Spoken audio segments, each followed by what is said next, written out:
இந்த உலகத்துல எத்தனை வகையான மனிதர்கள் இருக்கிறாங்க? ஒவ்வொரு மனிதனுமே ஒவ்வொரு வகை அப்படிங்கிறாங்க விஞ்ஞானிகள். மனிதர்களை 3 வகையா பிரிக்கலாம் அப்படின்னு சொல்றாங்க மெய்ஞானிகள். இவங்களை பத்திலாம் ஏற்கனவே நாம பேசியிருக்கிறோம். இப்போ டாக்டர் எட்வர்டு பேட்ச் அப்படிங்கிற நிபுணர் என்ன சொல்றாரு தெரியுமா?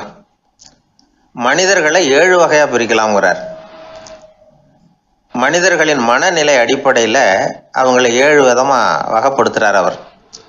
சரி, அது என்ன 7 வகை? முதல் வகை என்னன்னா பயந்த குணம் உள்ளவங்க. சார் ரொம்ப பயந்த சுபாவம், வீட்டில் கூட வாயே திறக்க மாட்டார், சாப்பிட போகிறப்ப மட்டும்தான் கொஞ்சம் வாயை திறப்பார், அப்புறம் மூடிக்குவார் அப்படின்னு சில பேரை பற்றி நாம் பேசிக்கிறது உண்டு. இவங்கெல்லாம் இந்த வகை, அதாவது பயந்த குணம் உள்ளவர்கள் அப்படிங்கிற முதல் வகை. சரி, 2வது வகை என்னன்னா சஞ்சலப்படுகிறவர்கள், எதுக்கு எடுத்தாலும் கலக்கம் குழப்பம், இப்படியே காலம் தள்ளிட்டு இருப்பாங்க. பல பேர் பார்த்துருப்பீங்க. அவங்கெல்லாம் இந்த வகை. 3வது வகை என்னன்னா யதார்த்த உலகை மறந்து கற்பனை உலகத்திலேயே மிதக்கிறவங்க. இளைஞர்கள், கவிஞர்கள், இப்படி பல பேர் இருக்கிறாங்க. எப்போ பார்த்தாலும் கற்பனை உலகத்திலேயே மிதந்துக்கிட்டு இருப்பாங்க. கிட்டத்தில் போய் என்னங்க ஒரு மாதிரியா இருக்கிறீங்க அப்படின்னு கேட்டு பாருங்க, அவங்களெல்லாம் ஏதோ ஒரு அற்ப புழுவை பார்க்கறது மாதிரி அவங்கள பார்ப்பாங்க. அதுவும் அந்த வானத்து நிலாவை பாருங்கள், அது என்னை வா வான்னு கூப்பிடுது, எனக்கு சீக்கிரத்தில் ஒரு நாள் சிறகுகள் முளைக்கும், சிறகடித்து வானத்தில் பறந்து போவேன், அந்த செல்ல நிலாவை கொஞ்சிவிட்டு வருவேன், இப்படிலாம் பேசிகிட்டு இருப்பாங்க. கொஞ்சிறது அப்புறம் இருக்கட்டும், இப்போ கஞ்சிக்கு வழியே பாருப்பா அப்படின்னா அதை காதில் வாங்க மாட்டாங்க. நாம் ஏதோ இந்த உலகத்தை அனுபவிக்க தெரியாதவர்கள் மாதிரி நம்மளை அவங்க கவனிப்பாங்க. இப்படி ஒரு ரகம். 4வது வகை மனிதர்கள் எப்படின்னா, இவங்க தனிமை உணர்வு மிக்கவர்கள். இவங்க மற்றவங்களோட இயல்பாக நெருங்கி பழகிறதில்ல, தான் உண்டு தன்னுடைய வேலை உண்டுன்னு இருந்துட்டு போகிறவங்க. அடுத்த வீட்டில் இருக்கிறவர் யார் அப்படின்னு கேட்டால் கூட அடுத்த வீடுன்னு ஒன்று இருக்கா அப்படிங்கிறது மாதிரி நம்ம முகத்தை பார்ப்பாங்க. அவங்ககிட்ட மேற்கொண்டு நாம் என்னத்தை பேச முடியும்? இப்படி ஒரு வகை. 5வது வகை மனிதர்கள் எப்படின்னா, இவங்க மற்றவங்க செல்வாக்குக்கு உட்பட மறுப்பவர்கள். அடுத்தவங்களோட செல்வாக்குக்கு இவங்க ஆட்படுறதில்ல. நான் யார் தெரியுமான்னு கேட்டால் அதை தெரிஞ்சுட்டு எனக்கு என்ன ஆக போகுதும்பாங்க. இவங்கெல்லாம் அந்த ரகம். 6வது வகை மனிதர்கள் எப்பவும் எதுலேயும் பற்றில்லாமல் இருக்கிறவங்க. இது ஒரு துறவு மனப்பான்மை. இயல்பாகவே சில பேர் இப்படி உண்டு, அவங்களுக்கு எதுலேயும் ஒரு ஈடுபாடு இருக்காது. அப்படிப்பட்டவங்கெல்லாம் 6வது வகை. 7வது வகை மனிதர்கள் மற்றவங்க கவலையை தன்னுடையதாக ஆக்கிக்கிட்டு கவலைப்படுறவங்க. இவங்கெல்லாம் மகாத்மாக்கள். தாம் வேறு அடுத்தவங்க வேறு அப்படிங்கிற எண்ணம் இவங்களுக்கு வர்றதில்லை. அதனால் அடுத்தவங்களுக்கு ஒரு துன்பம் வந்ததுன்னா இவங்களால சும்மா இருக்க முடியறதில்லை. ஆக கூடி இப்படி 7 விதமான மனிதர்களை அடையாளம் காட்டுறார் அந்த நிபுணர். இதில் நாம் எந்த வகையில் வர்றோம் அப்படிங்கிறத நாம தான் அடையாளம் கண்டுபிடிக்கணும். எனக்கு தெரிஞ்ச ஒரு மனிதர் உண்டு. அவர் ஒரு வித்தியாசமான வகை. எதையும் நடைமுறை சாத்தியமாக சிந்திக்கிறவர். எப்பவும் அடுத்தவங்களும் நல்லா இருக்கணும், நாமும் நல்லா இருக்கணும் அப்படின்னு ஆசைப்படுறவர். அவருக்கு ஒரு சமயம் திடீர்னு உடம்பு சுகம் இல்லாமல் போயிட்டுது. டாக்டர்கிட்ட போனார், பணம் கொடுத்தார், வைத்தியம் பார்த்துக்கிட்டார். அவர் எழுதி கொடுத்த மருந்து சீட்டை வாங்கினார். ஒரு மருந்து கடைக்கு போனார், பணம் கொடுத்தார், மருந்து வாங்கினார். அதை எடுத்துகிட்டு வீட்டுக்கு வந்தார். அதுக்கப்புறம் அந்த மருந்து அவர் சாப்பிடணும்ல, சாப்பிடவே இல்லை, அப்படியே சும்மா வச்சுட்டார். அவரை பார்த்து கேட்டேன், ஏன் சார் இப்படி பண்ணுறீங்க, வீண் செலவு தானே இது, நீங்கள் ஏன் டாக்டர்கிட்ட போய் பணம் செலவு பண்ணினீங்கன்னு கேட்டேன். அவர் சொன்னார், டாக்டர் வாழணும் இல்லையா, அதனால தான் அப்படின்னார். சரி, அப்புறம் ஏன் மருந்து வாங்கினீங்க அப்படின்னு கேட்டேன். மருந்து கடைக்காரர் வாழணும் இல்லையா, அதனால தான் அப்படின்னார். சரி, அப்புறம் ஏன் வாங்கின மருந்து சாப்பிடாம வச்சுட்டீங்க அப்படின்னதுக்கு, நான் வாழணும் இல்லையா அதனால தான் அப்படின்னார். இவர் வாழ்க்கையை புரிஞ்சுக்கிட்டவர். இப்படி வாழ்க்கையை புரிந்து கொண்டு வாழ தெரிஞ்சுக்கணும். எந்த வகை மனிதர் நாம் அப்படிங்கிறத புரிஞ்சுக்கிட்டு வாழ்ந்தோம்னா வாழ்க்கையில வெற்றி நிச்சயம்.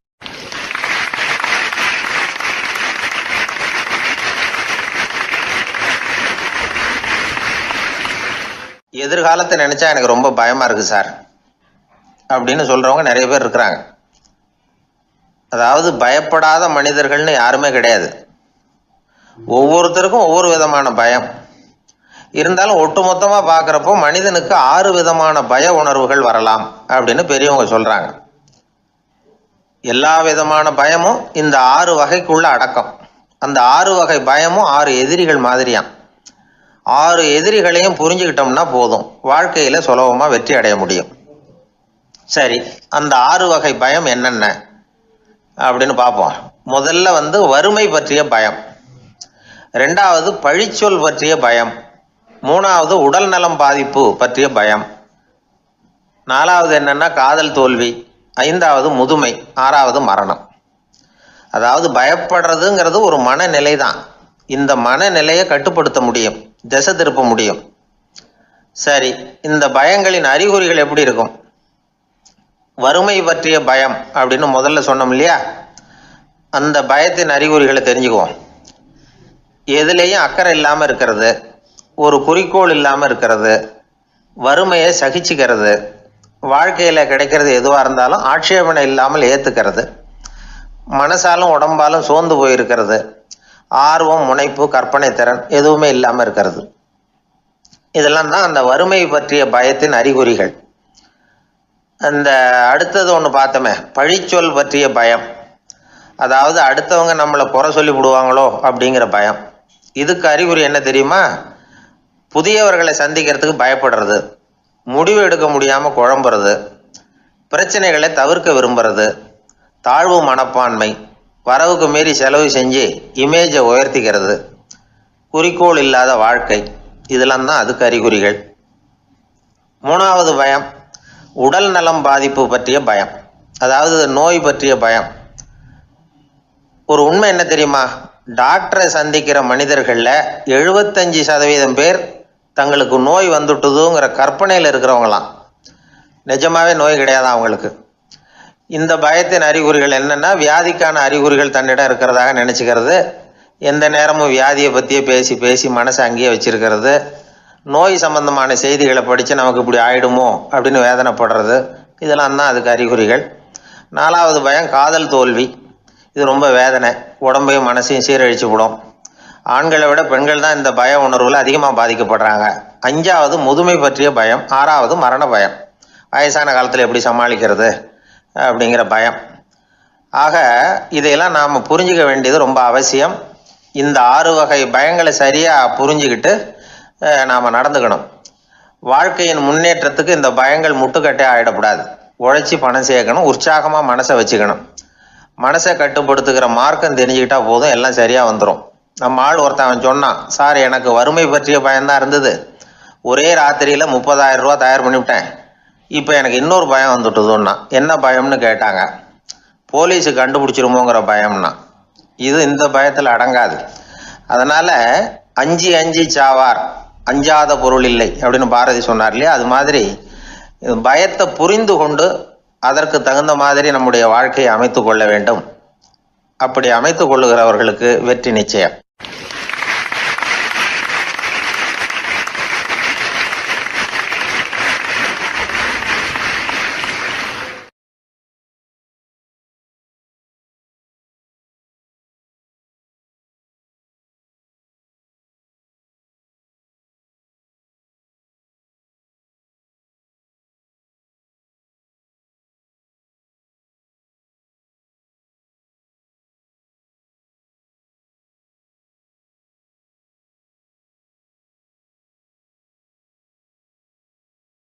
ஆர்வமா பார்த்தா இவன் காலடிக்கு பின்னாடியும் தொடர்ந்து இன்னொரு காலடி வந்துகிட்டே இருந்தது.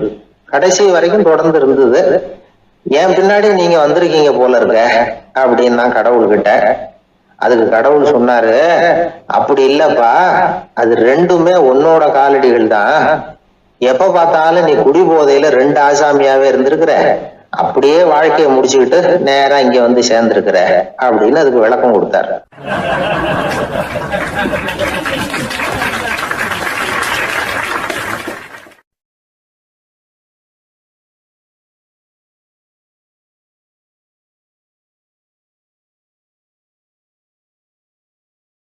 ஒரு ஊர்ல ஒரு ஆள் இருந்தான். அவனுக்கும் அவன் மனைவிக்கும் சண்டை.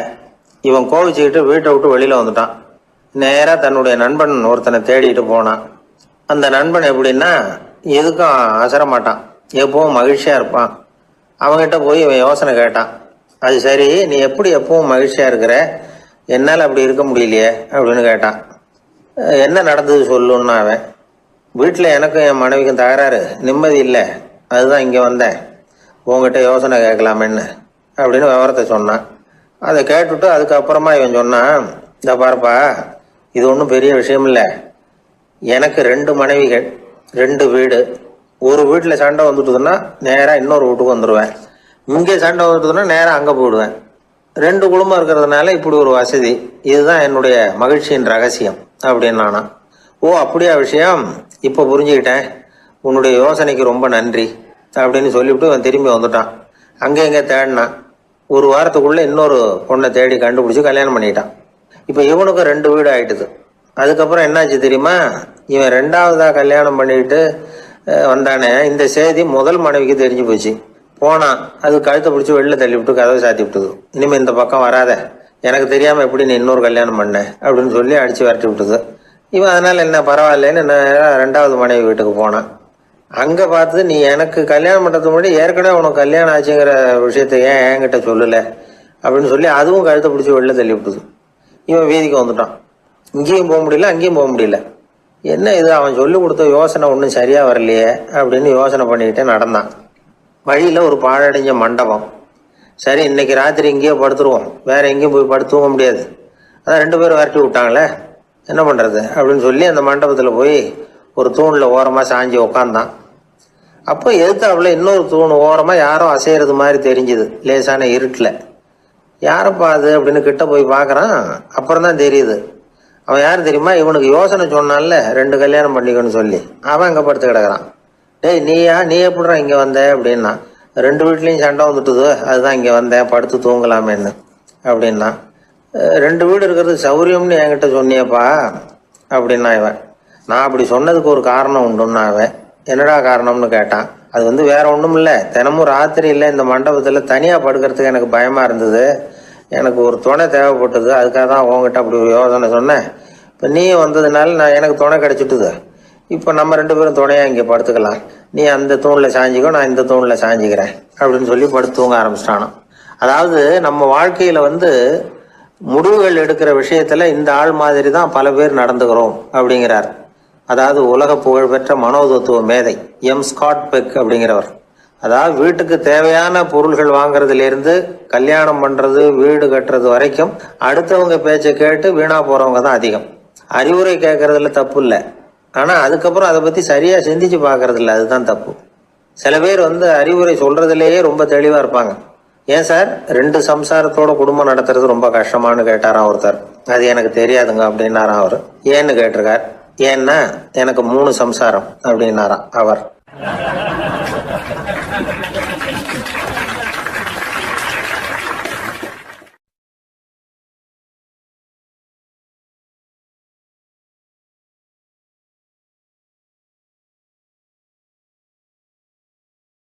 ஒரு புகழ்பெற்ற ஜப்பானிய சாமுராய் வீரன், வாள் வீசுறதுல ரொம்ப கெட்டிக்காரன். ஒரு கடுமையான போரில் கலந்து கொண்டுட்டு களைச்சி போய் திரும்பி வந்தான். படுக்கையில் விழுந்தான். பக்கத்தில் என்னமோ சத்தம் கேட்டுது. திரும்பி பார்த்தான். ஒரு எலி அவனை முறைச்சி பார்த்துக்கிட்டு இருந்தது. உடனே வாழை உருவனா வீசினான். அது தப்பிச்சிட்டு ஓடி போச்சு. எவ்வளோ முயற்சி பண்ணி பார்த்தா முடியல. கடைசியில் அந்த வாள் முறிஞ்சு போனது தான் மிச்சம். ஒரு பக்கம் அவனுக்கு இது அவமானமாக போயிட்டுது, இன்னொரு பக்கம் பயமாக போயிட்டுது. எவ்வளவோ போர்களில் எதிரிகளை பந்தாடினவன் அவன் ஒரு எலிகிட்ட தோற்று போய்டுறதா அவனால் சகிச்சிக்க முடியல. மனைவிகிட்ட சொன்னான் இப்படி நடந்துட்டுதுன்னு. அவன் சிரிச்சா.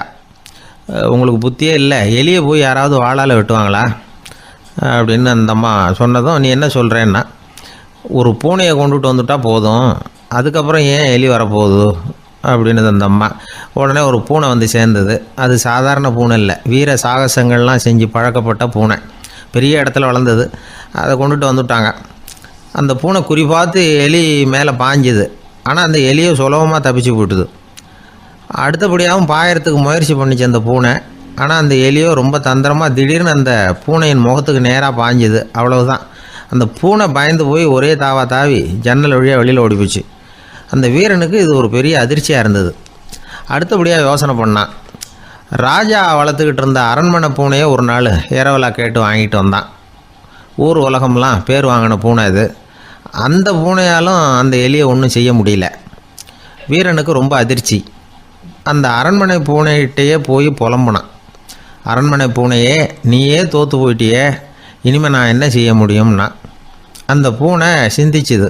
அப்புறம் சொல்லிச்சு, இந்த காரியத்துக்கு இந்த மேல்மட்ட விவகாரம்லாம் சரிப்பட்டு வராது. சாதாரண வீட்டு பூனை கிடச்சிதுன்னா அதை கொண்டுகிட்டு வந்து விட்டுப்பார் அப்படின்னுது. சாதாரண பூனையால் என்ன செஞ்சிட முடியும்னா இவன் நம்பிக்கை இல்லாமல். இப்போது அந்த அரண்மனை பூனை சொல்லிச்சு, பெரிய வீட்டு பூனையெல்லாம் நல்லா சாப்பிட்டு தூங்கி பழக்கப்பட்டிருக்கோம். அதுக்கெல்லாம் ராஜதந்திரம் தெரியும், ஆனால் எலி பிடிக்க தெரியாது. அதுக்கான வளர்ப்பும் இல்லை, பயிற்சியும் இல்லை. ஏன்னா அதுக்கெல்லாம் பசி கிடையாது. சாதாரண வீட்டு பூனை அப்படி இல்லை, பசிக்கு ஆகாரம் தேடி அலையும். எலிகளை பிடிச்சி சாப்பிட்டுட்டு தான் உயிர் வாழும். அதனால் அதுகளுக்கு எலியை பிடிக்கிற எல்லா உத்திகளும் தெரியும், எங்களுக்கு தெரியாது அப்படின்னுது. அது சரியே, அதுவும் பூனை தான், நீயும் பூனை தான். அதால் முடிகிற காரியம் ஏன் உன்னால் முடியல அப்படின்னு கேட்டான் இவன். இதுக்கு அந்த பூனை சொல்லிச்சு, இதே கேள்வியை நானும் கேட்டேன். உன்னுடைய தந்திர முறை என்னன்னு கேட்டேன். அதுக்கு பதில் சொல்லாமல் படுத்து தூங்கி போச்சு. அதை மறுபடியும் எழுப்பி கேட்டேன். அதுக்கு கோவம் வந்துட்டுது. இதில் என்ன தந்திர முறை வேண்டியிருக்கு?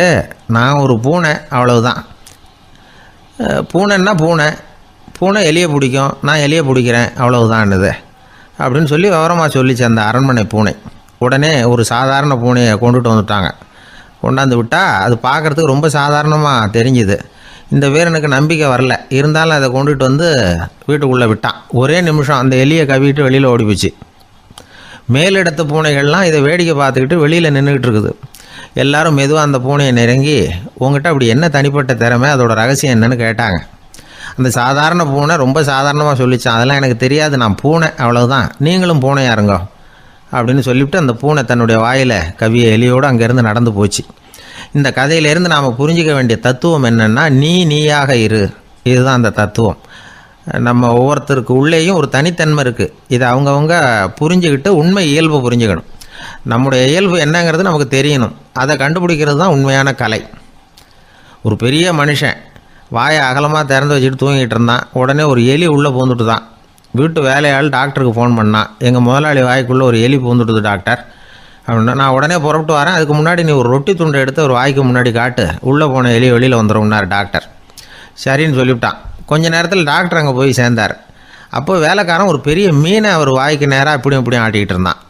நான் ரொட்டி துண்டை தானே காட்ட சொன்னேன்னார் டாக்டர். அவன் சொன்னான், எலியை வெளியில் கொண்டுட்டு வர்றதுக்கு ரொட்டி துண்டை காட்ட சொன்னீங்க டாக்டர், அதுக்கப்புறம் அந்த எலியை துரத்திக்கிட்டு ஒரு பூனை உள்ளே போயிருக்கு, அதுக்காக தான் இந்த மீனை காட்டிகிட்டு இருக்கேன் நானா.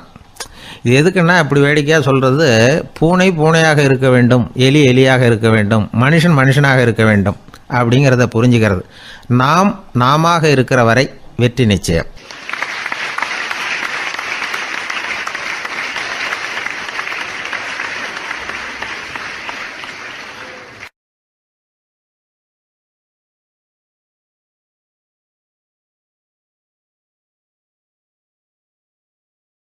எனக்கு ஒரு நண்பர், அவர் ஒரு வழக்கறிஞர். ஒரு நாள் அவர்கிட்ட பேசிக்கிட்டு இருந்தேன். அப்போ கேட்டேன், ஏன் சார் நீங்கள்லாம் கோர்ட்டில் வாதாடுறப்போ கருப்பு நிற அங்கி அணியிறீங்களே, அதுக்கு என்ன காரணம்? சட்டத்துக்கும் கருப்பு கலருக்கும் என்ன சம்பந்தம் அப்படின்னு கேட்டேன்.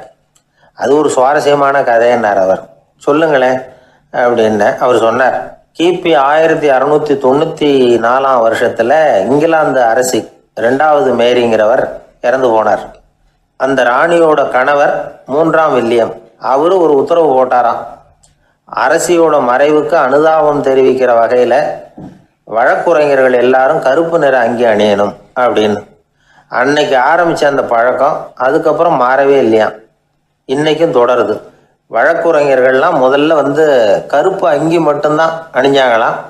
அதில் ஒரு சின்ன சங்கடம், ஏற்கனவே உடம்பு கருப்பாக இருக்கிறவங்க அதுக்கு மேலே கருப்பு ட்ரெஸ் வேறு போட்டுக்கிட்டா முகம் பளிச்சுன்னு தெரியாது இல்லையா? அதனால் முகம் பளிச்சுன்னு தெரியறதுக்காக அவங்கெல்லாம் வெள்ளை நிற பட்டியை அணிய ஆரம்பித்தாங்களாம். இப்படி தான் இங்கிலாந்தில் அந்த பழக்கம் ஆரம்பமாயிருக்குது. அந்த சமயத்தில் இந்தியாவை ஆண்டது பிரிட்டிஷ்காரங்க தானே, அதனால் இங்கேயும் அந்த பழக்கம் அப்படி நடைமுறைக்கு வந்துட்டுது. அதே மாதிரி சர்ச்சிலின் மூதாதையரான மார்ல்பரோ பிரபுவின் ஞாபகார்த்தமாக நீதிபதிகள் இந்த வெள்ளை குள்ளாய் அணிகிற முறை பழக்கத்துக்கு வந்துதான். இதுதான் என்னுடைய நண்பர் சொன்ன தகவல். இங்கிலாந்தில் நீதிமன்றம்ங்கிறது ரொம்ப மதிப்புள்ளது. அந்த அளவுக்கு சட்டத்துக்கு அங்கே மரியாதை. அங்கே நடந்த ஒரு சுவாரஸ்யமான நிகழ்ச்சியை ஒரு சகோதரி எழுதி அனுப்பியிருந்தாங்க. அவங்க அப்பா நீதித்துறையை சேர்ந்தவரா, அவர் சொன்னதான் இது. அவங்க எழுதி அனுப்பியிருந்த விஷயம் என்னென்னா, அங்கே ஒரு கேஸில் ஒரு முக்கியமான தீர்ப்பு வழங்க வேண்டியிருக்குது.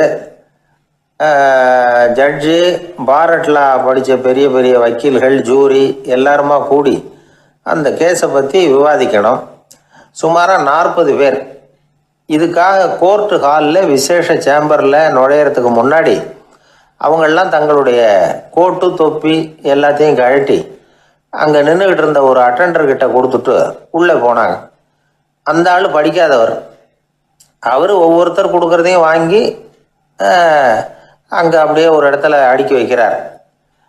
அப்படியே வாங்கி உள்ளே வச்சுக்கிட்டு இருக்கிறார் ஒவ்வொரு இடத்துல. அது அவரோட வேலை. உள்ளே போன ஜட்ஜி, வக்கீல், ஜூரி எல்லாரும் ரொம்ப நேரமாக அந்த கேஸை பற்றி விவாதிக்கிறாங்க. ஒரு நாள் பூரா ஆயிட்டுது. அவ்வளவு தீவிரமாக அக்கு வேறு ஆணி வேறையை பிச்சு உதறி இருக்கிறாங்க. ஒரு வழியாக 13 மணி நேரம் கழித்து வெளியில் வந்திருக்கிறாங்க. ஒவ்வொருத்தராக வர வர அந்த அட்டெண்டரும் அவங்கவுங்க கோட்டு தொப்பியை அவங்கக்கிட்ட எடுத்து ரொம்ப மரியாதையாக திருப்பி கொடுத்துக்கிட்டு இருக்கிறார். கடைசியாக ஜட்ஜ்மெண்ட்லாம் எழுதி முடிச்சுட்டு ரொம்ப திருப்தியோடவும் களைப்போடவும் வெளியில் வந்துக்கிட்டு இருக்கிறாராம். இந்த ஆள் அவருடைய மேல் கோட்டையும் தொப்பியையும் எடுத்து அவர்கிட்ட ரொம்ப மரியாதையோடு நீட்டினாராம். ஜட்ஜுக்கு ரொம்ப ஆச்சரியம். இந்த ஆள் எப்படி இவ்வளவு பேரோட கோட்டு தொப்பி எல்லாத்தையும் ஞாபகம் பேசகாமல் திருப்பி கொடுக்குறார் அப்படிங்கிறது அவருக்கு ஆச்சரியம். அதனால் அவர் அந்த ஆளை பார்த்து கேட்டாராம், ஏப்பா இந்த கோட்டை கொடுக்குறியே, இது என்னோடது தானா, என்னோடது தான்னு உனக்கு எப்படி தெரியும் அப்படின்னாராம். இதுக்கு அந்த பியூனு ரொம்ப பதவிசா பதில் சொன்னாராம், ஐயா இந்த கோட்டு ஹேட்டை உங்ககிட்ட வாங்கி மாட்டினேன், இப்போ திரும்ப உங்ககிட்ட தரணும், தந்துட்டேன், இதுதான் என்னோட வேலை. மற்றபடி இது உங்களோடதா இல்லையா அப்படிங்கிறதெல்லாம் எனக்கு தெரியாதுங்க அப்படின்னாராம்.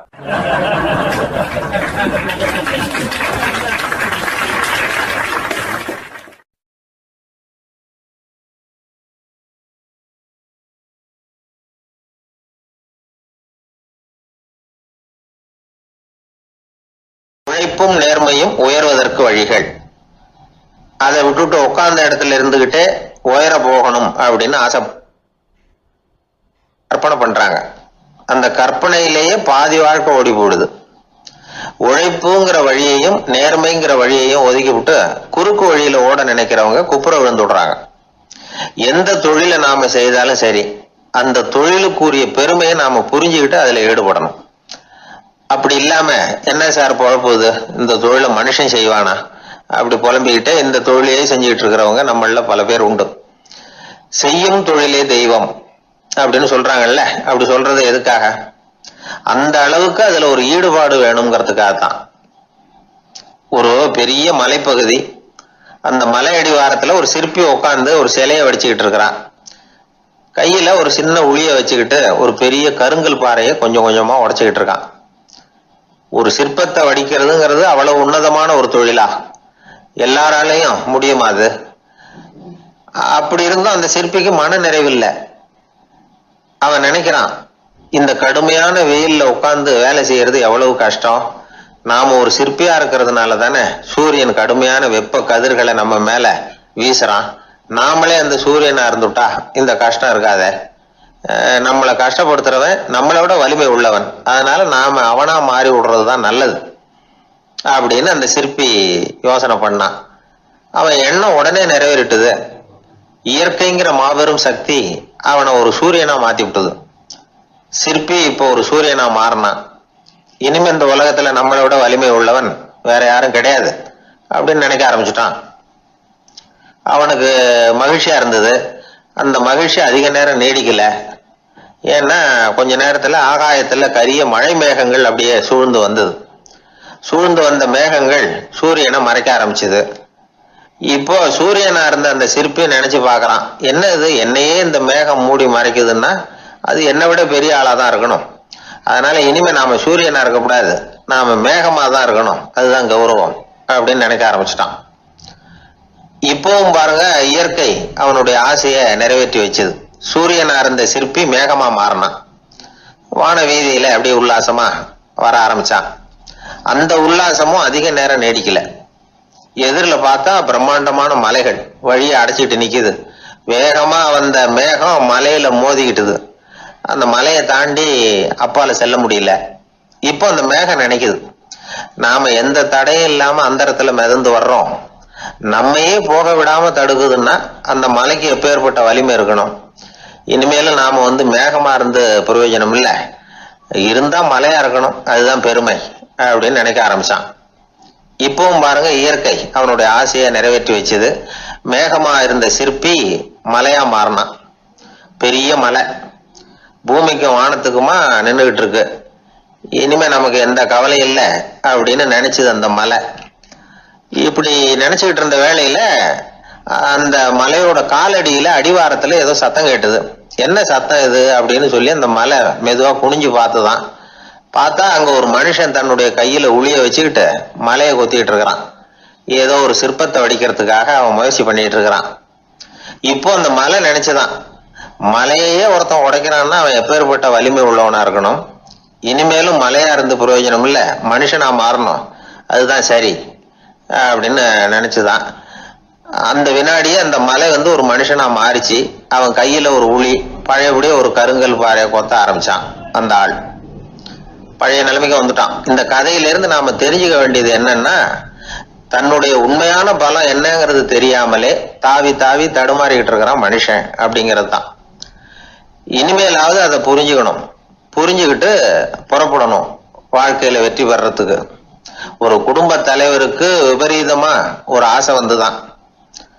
அதாவது ஒரு நாள் பூராவும் புடவை கட்டிக்கிட்டு மனைவி செய்கிற வீட்டு வேலைகள், சமையல் வேலைகள் எல்லாத்தையும் தானே செய்யணும், மனைவிக்கு ஆண் வேஷம் போட்டு ஆபீஸுக்கு அனுப்பி வச்சுடணும் அப்படின்னு ஆசைப்பட்டான்.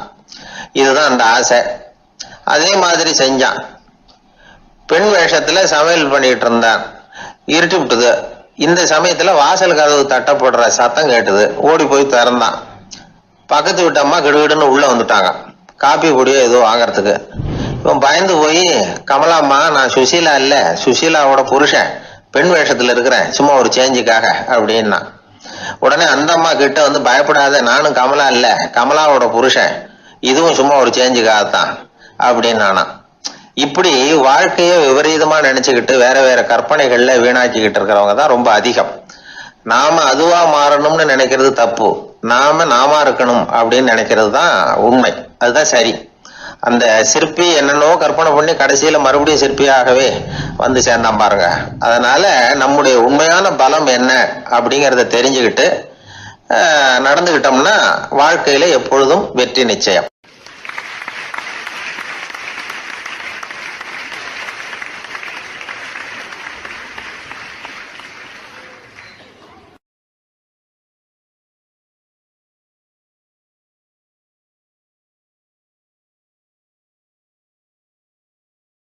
ஒரு நண்பர்கிட்ட பேசிக்கிட்டு இருந்தேன். அவருடைய உறவினர் ஒருத்தர் ஒரு நேர்முக தேர்வுக்கு போயிருந்தாராம், இன்டர்வியூக்கு. ரொம்பவும் பொறுப்பாகவும் கவனமாகவும் செயல்பட வேண்டிய பதவிக்கான நேர்காணல் அது. இவர் எழுத்து தேர்வுல ஏராளமான மதிப்பெண்கள் வாங்கிவிட்டார். அதனால அதை பத்தி கவலை இல்லை. இப்ப நேர்முக தேர்வுல தேர்வு பெறணும். ஏராளமான சான்றிதழ்கள் வச்சிருந்தார். நேர்காணல்ல கேட்கப்பட்ட எல்லா கேள்விகளுக்கும் சரியான பதில தான் சொன்னார். இருந்தாலும் பாருங்க, அந்த நேர்முக தேர்வுல அவர் தேர்ந்தெடுக்கப்படலை. என்ன காரணம் அப்படின்னு பின்னாடி விசாரிச்ச போதான் விவரம் தெரிஞ்சுதான். அது என்ன ஆயிருக்குதுன்னா, அந்த நேர்காணலின் போது இவர் நடந்துகிட்ட முறையில சில தவறுகள் நடந்து போச்சான். முக்கியமா 2 தவறுகள். ஒண்ணு, அவங்க ஒரு கேள்வியை கேட்டு முடிக்கிறதுக்குள்ளேயே இவர் பதில் சொல்ல ஆரம்பிச்சுட்டாராம். 2வது என்னன்னா, இவர் நாற்காலியில தாராளமா இயல்பா சாஞ்சி உட்காராம நாற்காலி முனையில உட்கார்ந்துருந்தாராம். இந்த 2 விதமான செயல்பாடுகளும் இவர் அவசரப்படுறவர், பதற்றப்படுறவர் அப்படிங்கிறதுக்கான அடையாளங்கள். அதாவது கேள்வியை கேட்டு முடிக்கிறதுக்குள்ளேயே முந்திக்கிட்டு பதில் சொல்றது. 2வது, நாற்காலியில இயல்பா தாராளமா உட்காராம நாற்காலி முனையில உட்கார்றது. பார்க்க போற வேலைக்கு அவசரம், பதற்றம் இது 2 இருக்கப்படாதான். அதனால மார்க் இருந்தும் சர்டிபிகேட் இருந்தும் அந்த வேலை வாய்ப்பு அவருக்கு கிடைக்கல. வேலை கொடுக்கறவங்க நம்ம கிட்ட இருந்து என்னதான் எதிர்பார்க்கறாங்க, இதை தெரிஞ்சு வச்சுக்கிறது நல்லது. முதல்ல மற்றவர்களுடன் தொடர்பு கொள்ளும் திறமை, அதாவது எபிலிட்டி டு கம்யூனிகேட். நீங்க நினைக்கிறத அழகா தொகுத்து வகைப்படுத்தி சொல்ல தெரியுதான்னு பார்ப்பாங்க. உங்க திட்டங்களை அடுத்தவங்க ஏற்றுக்கொள்ளக்கூடிய விதத்துல வெளிப்படுத்துறதுக்கு உங்களால முடியுதான்னு பார்ப்பாங்க. இதுக்கு என்ன செய்யறது? குழப்பம் இல்லாம சிந்திக்கணும், குழப்பம் இல்லாம பேசணும். ரெண்டாவது விஷயம் என்னன்னா புத்திசாலித்தனம், அதாவது இன்டெலிஜென்ஸ். ஏத்துக்க போற வேலையை நல்ல விதமா செய்ய முடியுமா உங்களால, அதை எந்தெந்த வழியில செய்யலாம் அப்படிங்கிறத உங்களால தீர்மானிக்க முடியுமா, அந்த வேலைக்கான புது புது யோசனைகளை உங்களால சொல்ல முடியுமா அப்படின்னு பார்ப்பாங்க. இது இன்டெலிஜென்ஸ். மூணாவது தன்னம்பிக்கை, அதாவது செல்ஃப் கான்ஃபிடன்ஸ். உங்களுக்கு அது உண்டா அப்படிங்கிறத கவனிப்பாங்க. எந்த சூழ்நிலையையும் சமாளிக்கணும், எப்படிப்பட்ட மனிதர்களையும் சமாளிக்கிற தைரியம் வேணும், அடுத்தவங்களை நமக்கு சாதகமா திருப்பக்கூடிய தன்னம்பிக்கை வேணும். நாலாவது பொறுப்புகளை முன்வந்து ஏற்றுக்கொள்ளுதல், வில்லிங்னஸ் டு அக்செப்ட் ரெஸ்பான்சிபிலிட்டி. பொறுப்புகள்ல இருந்து நழுவி போக ஆசைப்படாம செஞ்சு முடிக்கணும். அஞ்சாவது முன் வருதல், இனிஷியேட்டிவ். வேலையோட முக்கியத்துவம் உணர்ந்து அதை ஏத்துக்கிட்டு தகுந்த நடவடிக்கைகளை தயங்காம எடுக்கிறதுக்கு முன் வரணும். ஆறாவது என்னன்னு கேட்டீங்கன்னா தலைமைத்துவம், லீடர்ஷிப். 4 பேருக்கு தலைமை தாங்கி நல்ல விதத்துல நடந்துக்க தெரியுதா. ஏழாவது கற்பனை திறன், இமேஜினேஷன். சில பிரச்சனைகள் வரக்கூடும் அப்படின்னு முன்கூட்டியே யூகிச்சு அதுக்கு தகுந்த மாதிரி நடவடிக்கை எடுக்கிற திறமை உண்டா அப்படிங்கிறத பார்ப்பாங்க. எட்டாவது என்னன்னா வளைந்து கொடுத்தல், பிளெக்சிபிலிட்டி. சூழ்நிலைக்கு தகுந்த மாதிரி, மாற்றங்களுக்கு தகுந்த மாதிரி அனுசரிச்சு நடந்துக்கிறதுக்கு தெரியுதா உங்களுக்கு அப்படிங்கிறத கவனிப்பாங்க. அடுத்தது திறமைகளை வெளிக்கொணரும் திறமை, இன்டர்பர்சனல் ஸ்கில்ஸ். அடுத்தவங்க கிட்ட இருக்கிற திறமையை கண்டுபிடிச்சு அதை நல்ல விதத்துல ஊக்கப்படுத்தி பயன்படுத்த தெரியுதா அப்படின்னு பார்ப்பாங்க. ஆறாவது சுய அறிவு, செல்ஃப் நாலேஜ். அடுத்தவங்க நம்மளை பத்தி என்ன நினைக்கிறாங்க அப்படிங்கறத நம்மால புரிஞ்சுக்க முடியுதாங்கிறது முக்கியம். அடுத்தது போட்டி மனப்பான்மை, காம்படிட்டிவ்னஸ். அடுத்தவங்களை ஒப்பிட்டு பார்த்து அதை விட ஒரு படி மேல வரணுங்கிற குணம் வேணும். இதுக்கு அடுத்தது என்னன்னா குறிக்கோளை வெல்லுதல், கோல் அச்சீவ்மெண்ட். குறிக்கோளை சவாலா எடுத்துக்கிட்டு அதை அடையணும். அப்புறம் வேறுபட்ட திறமைகள், ஒகேஷனல் ஸ்கில்ஸ். பதவிக்கு வேண்டிய திறமைகள் தவிர மற்ற திறமைகள் எதுவும் உண்டாங்கிறது முக்கியம். நமக்கு வேலை கொடுக்கணும்னு நினைக்கிறவங்க நம்ம கிட்ட இருந்து இவ்வளவும் எதிர்பார்ப்பாங்க. அதுக்கு தகுந்த மாதிரி நம்மளை நாமே தயார்படுத்திக்கணும். எனக்கு வேண்டப்பட்ட ஒருத்தர் ஒரு இன்டர்வியூக்கு போயிட்டு வந்தார், நேர்காணலுக்கு. எப்படி இருந்தது இன்டர்வியூன்னு விசாரிச்சேன். நான் போனேன், அவர் கேட்ட எல்லா கேள்விக்கும் அவர் எதிர்பார்த்தது மாதிரியே எல்லா பதிலையும் சொன்னேன். கடைசியா நான் எதிர்பார்க்காத ஒரு தகவலை அவர் சொன்னார் அப்படின்னாரு. என்னன்னு கேட்டேன். அவரும் என்ன மாதிரியே இன்டர்வியூக்கு வந்தவர் தானா, சும்மா என்ன கேள்வி கேட்டுக்கிட்டு உட்காந்துருந்தாராம் அப்படின்னார். அதனால ஒரு நேர்காணலுக்கு போறதுக்கு முன்னாடி என்ன